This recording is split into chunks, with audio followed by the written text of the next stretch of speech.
99 TV రిపోర్ట్లో ఇక తెలంగాణ అప్డేట్స్లోకి వెళితే కేంద్రం ప్రవేశపెట్టిన ఫాసిస్టు కార్మిక ప్రజా వ్యతిరేక విధానాలకు నిరసనగా ఈ నెల 9న దేశవ్యాప్తంగా సమ్మెకు జాతీయ కార్మిక ప్రజా సంఘాలు పిలుపునిచ్చాయి.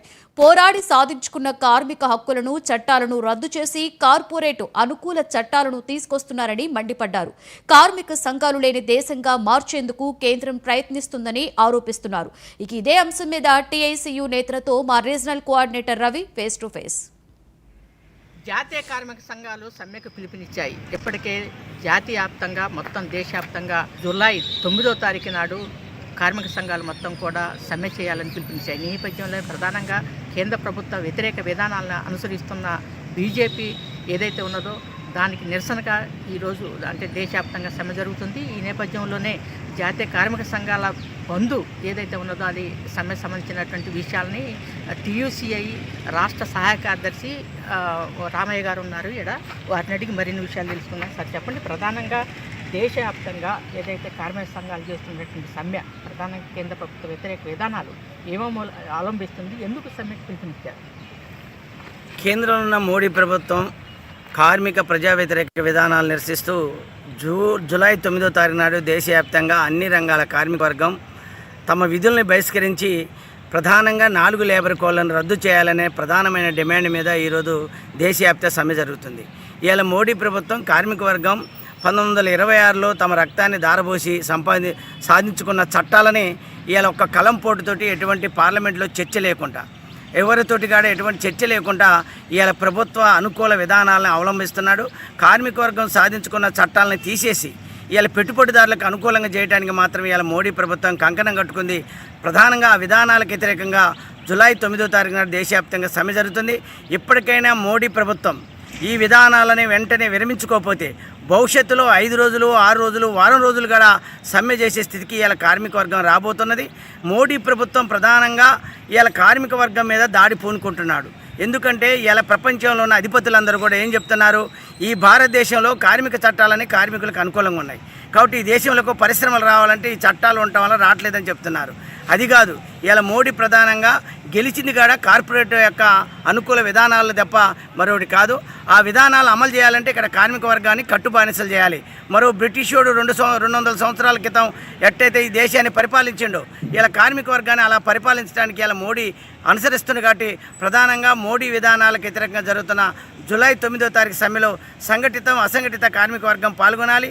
ఇప్పటికే ఖమ్మం జిల్లా వ్యాప్తంగా బొగ్గు గనులలో, ఆర్టీసీలలో, హమాలీలలో, మున్సిపాలిటీలలో, గ్రామ పంచాయతీలో వివిధ రంగాల కార్మిక వర్గం జూలై 9కి సమ్మెకి సన్నద్ధం అవుతున్నారు. కాబట్టి ఈ సమ్మెలో పాల్గొని జయప్రదం చేయాలని trade union centre of India TUCI తరఫున కార్మిక వర్గానికి విజ్ఞప్తి చేస్తున్నాం. ఇక్కడనే మరొక ఇదైతే ప్రధానంగా మాస్లైన రాష్ట్ర నేత అశోక్ గారు ఉన్నారు. ప్రధానంగా చెప్పండి సార్, ప్రధానంగా కేంద్ర ప్రభుత్వం వచ్చిన తర్వాత ఒకనాడు కార్మికులు పోరాడి సాధించిన 8 గంటల పని విధానం పోయి ఈరోజు 12 గంటలకి ఒకవైపు ఆంధ్రలో అమలవుతుంది, గుజరాత్లో అమలవుతుంది, తెలంగాణలో అమలు చేయాలని చూస్తుంది. ఈ నేపథ్యంలో జాతీయ కార్మిక సంఘాలు మొత్తం దేశవ్యాప్తంగా కార్మిక వ్యతిరేక విధానాలు తీసుకొచ్చి ఈ నేపథ్యంలో ఒక మాస్లైన్ నేతగా మీరు దీని పట్ల మీ స్పందన ఏంటి?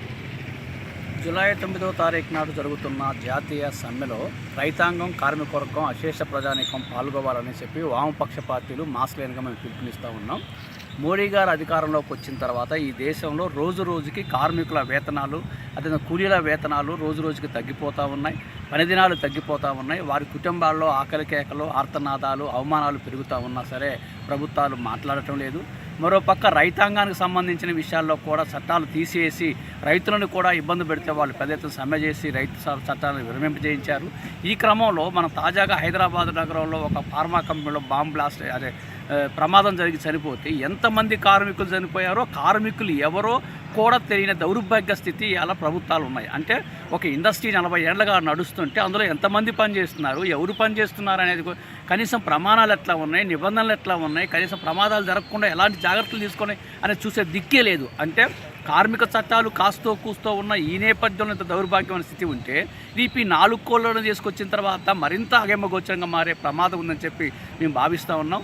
కేంద్ర ప్రభుత్వం, ముఖ్యంగా మోడీ నాయకత్వం ప్రభుత్వం భారతదేశంలో కార్మిక సంఘాలు లేని దేశంగా మార్చి కార్పొరేట్లకు అప్పచెప్పడం కోసమే ఈ నిర్ణయాలు తీసుకుంటా ఉన్నారు. ఇప్పటికే జమ్మూ కాశ్మీర్లో ఈ చట్టాలు అమలు కాగలిగే 420 ఈ కార్మిక సంఘాలను రద్దు చేశారు. కర్ణాటకలో మేము అమలు చేస్తామని చెప్తున్నారు. ఆంధ్రప్రదేశ్లో అధిక పని గంటలు 12 గంటలు అని చెప్తున్నారు. ఈ లెక్కను చూస్తే హక్కులు లేని కార్మిక సంఘం ఎప్పుడో స్వతంత్రానికి పూర్వం సూర్యోదయానికన్నా ముందు పోయి సూర్యాస్తమయానికి ఇంటికి వచ్చిన హక్కులు లేని కార్మిక వర్గం ఎలా ఉందో అలా మార్చబోతున్నారు. దీనికి వ్యతిరేకంగా ప్రజానీకం ఉద్యమం చేయాలని చెప్పి తెలియజేస్తున్నాం. ఇప్పటికైనా మోడీ తన విధానాలను మార్చుకోకపోతే రాబోయే రోజుల్లో పెద్ద ఎత్తున ఉద్యమాలు చేస్తామని వామపక్షాలుగా మాస్లేనిగా మేము హెచ్చరిస్తూ ఉన్నాం.